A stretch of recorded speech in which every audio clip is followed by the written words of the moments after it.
Chris, you're ready in the back? All right, Coach, you want to give an opening statement and we'll take it questions.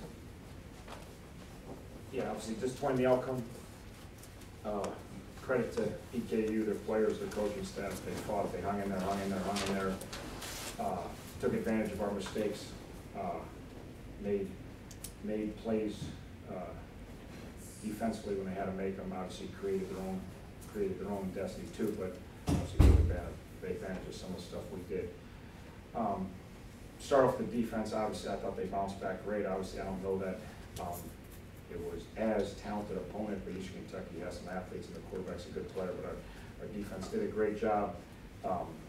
First 10 points they weren't even on the field for, so game certainly is a game we should have won as a football team, and we didn't, and I was proud of the defense step forward, better discipline, better eye control, compete level was good. Obviously, we'd like to have the reverse pass back, but when you play with their backs against the wall for 60 minutes, you're going to get the play there. But I'm very proud of the defensive staff and the defensive players bouncing back, and I think they can be a good unit for us this year. I really do. They got a ways to go, but I think they'd be a good unit. Very disappointed in myself. I'm the head coach and I'm the offensive coordinator, so you don't have to look much farther than me. That's why we win the game. I didn't get it done for the kids today. I didn't have them prepared for what Eastern Kentucky decided to throw at us. And we didn't handle it up front. They were loading the box and blitzing and trying not to let us run, and putting more hats in there. Did we run a little bit effectively? Yeah, sure. We probably started the year. We should have done everything differently, obviously. So you could second guess everything that we did offensively. Try to protect and throw the ball one-on-one. You know, was good for yardage, but not good for points. Obviously, you have 250 yards passing in the first half. You have 7 points. Points is what matters, not stats. So you could say, well, we threw the ball around and. Too many penalties. Obviously, the legal procedure is a major issue for us. All the times that we go backwards and get to 2nd and 15 and 1st and 15 and 2nd and 20, and that's a problem. Obviously, the fumble punt's a problem. Obviously, the pick six is a problem. So everything you can do offensively, lose a game, we did, and the buck starts. I thought our kids prepared much better this week than last week. I thought they took a step forward this week. I thought they played as hard as they could. Did we play as smart as we could? Probably not, but that's on us and that's on me.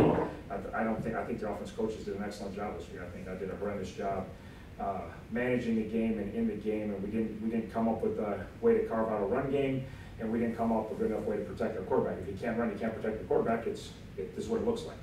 So that's the end of the story. So I think we're going to dig ourselves out of this hole, and I think we're going to do it this year. I really believe that. Does it look like it right now? Hell no, it doesn't look like it. And anybody that doubts us, I would doubt us too. But I really believe our kids have the makings to dig ourselves out of the hole and win more than a few games this year before the season's over. Obviously, this is, you're sitting with a long losing streak and you just lost to one AA team, so it is what it is at this point. But we got to keep fighting. We got to keep getting better. We got to keep preparing better and do a better job. I got to do a better job. We're not going to win games around here. Questions? It kind of seemed like after a number of mistakes, that this and that and the other, that eventually it was going to be a position where they could just break through with anything, especially with the field position. It seemed like they had field position down the stretch. Yeah, they did, but we flipped it and then we missed the field goal.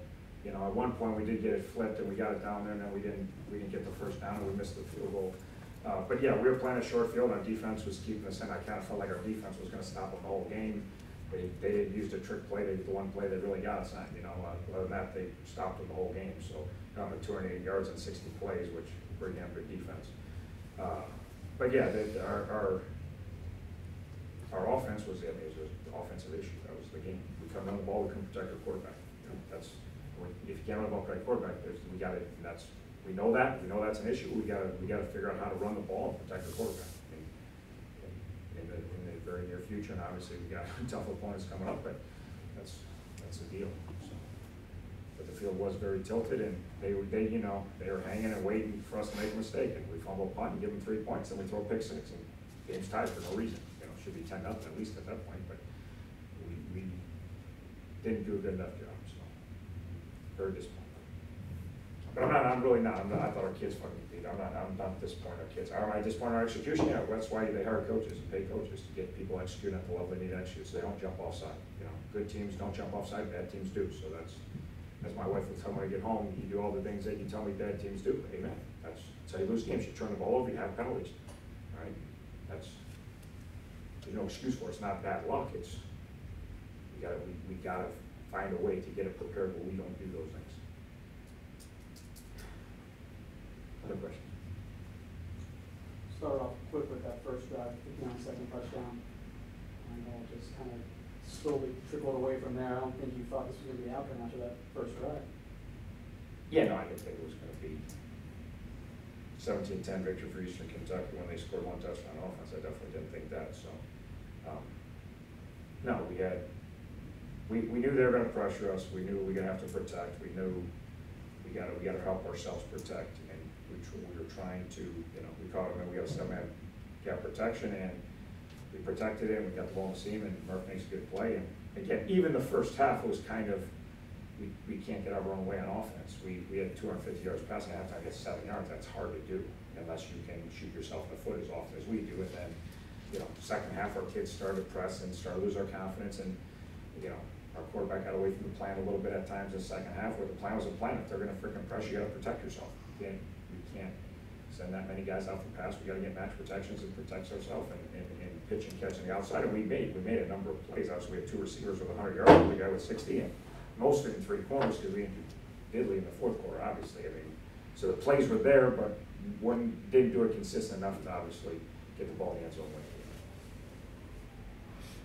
It seemed like there were quite a few deep sideline routes. Is that something that you or Andrew felt like that was going to be there for the game? Yeah, but we threw it 52 times. Whether it was the right choice when you choose to keep 7-man in, you're pretty limited on your routes. There's plenty of routes when you send 4 and 5 guys out that you can run. When you send 3 guys out, you can run towards the outside. You can't do a lot over the middle because you're not controlling the inside defenders. So when you're in a 7-man protection as much as we are, which was our choice, obviously it wasn't the right choice, but it was our choice, then you're sitting where you got 3-man routes and you can't run stuff that you run with 4 and 5 guys. So you got to keep the ball outside because there's a bunch of guys inside that have nothing to do but hang out and defend.